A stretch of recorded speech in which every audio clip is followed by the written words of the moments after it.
बिस्मिल्लाहिर्रहमानिर्रहीम। मोहतरम सामीन, अस्सलामु अलैकुम। इस्लामिक नॉलेज और वाक़यात के लिए हमारे चैनल स्काई वन नूर को सब्सक्राइब जरूर करें।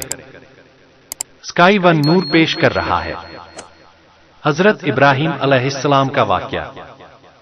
कुरान पाक के रुश्द व हिदायत का पैगाम चूंकि इब्राहिमी मिल्लत का पैगाम है, इसलिए कुरान पाक में जगह जगह हजरत इब्राहीम अलैहिस्सलाम का जिक्र किया गया है, जो मक्कीमदनी दोनों किस्म की सूरतों में मौजूद है। यानी 35 सूरतों की 63 आयतों में हजरत इब्राहीम अलैहिस्सलाम का जिक्र मिलता है।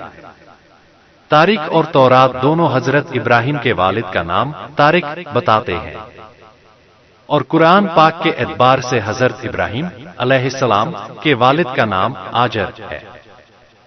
हजरत इब्राहीम की शान की इस अजमत के पेशेंजर जो नबियों और रसूलों के दरमियान उनको हासिल है। कुरान मजीद में उनके वाक़यात को अलग अलग उसलूब के साथ जगह जगह बयान किया गया है।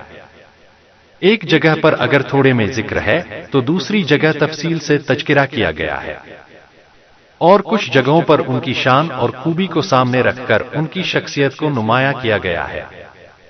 तौरात यह बताती है कि हजरत इब्राहीम इराक के कस्बा उर के बाशिंदे थे और अहले फदान में से थे, और उनकी कौम बुत परस्त थी, जबकि इंजील में साफ लिखा है कि उनके वालिद नज्जारी का पेशा करते और अपनी कौम के अलग अलग कबीलों के लिए लकड़ी के बुत बनाते और बेचा करते थे।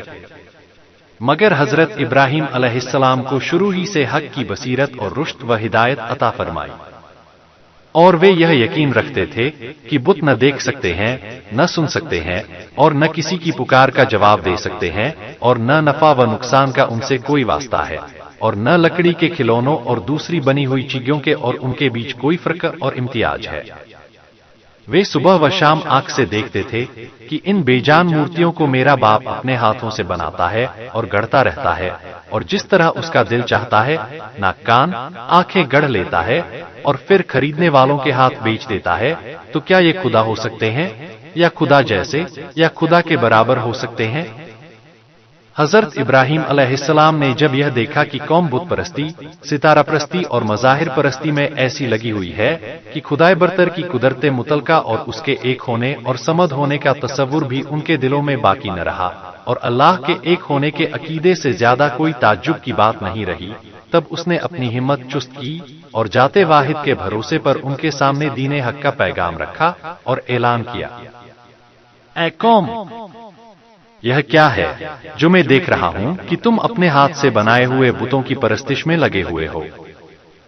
क्या तुम इस कद्र गफलत के ख्वाब में हो कि जिस बेजान लकड़ी को अपने हथियारों से गाड़कर मूर्तियां तैयार करते हो, अगर वे मर्जी के मुताबिक न बने तो उनको तोड़कर दूसरे बना लेते हो, बना लेने के बाद फिर उन्हीं को पूजने और नफा नुकसान का मालिक समझने लगते हो? तुम इस खुराफात से बाज आ जाओ, अल्लाह की तौहीद के नज़्म गाओ और उस एक हकीकी मालिक के सामने सरे नियाज झुकाओ जो मेरा, तुम्हारा और कुल कायनात का खालिक व मालिक है। मगर कौम ने उनकी आवाज पर बिल्कुल ध्यान न धरा, और चूंकि हक सुनने वाले कान और हक देखने वाली निगाह से महरूम थी, इसलिए उसने जलीलुल कद्र पैगंबर की दावते हक का मजाक उड़ाया और ज्यादा से ज्यादा तमरुद व सरकशी का मुजाहरा किया।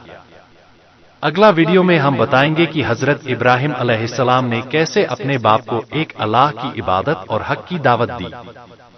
उम्मीद करते हैं यह वाकया आपको बहुत पसंद आया होगा, और इसी तरह के इस्लामिक मालूमात को हासिल करने के लिए हमारे चैनल को सब्सक्राइब करें और दूसरों तक शेयर जरूर करें।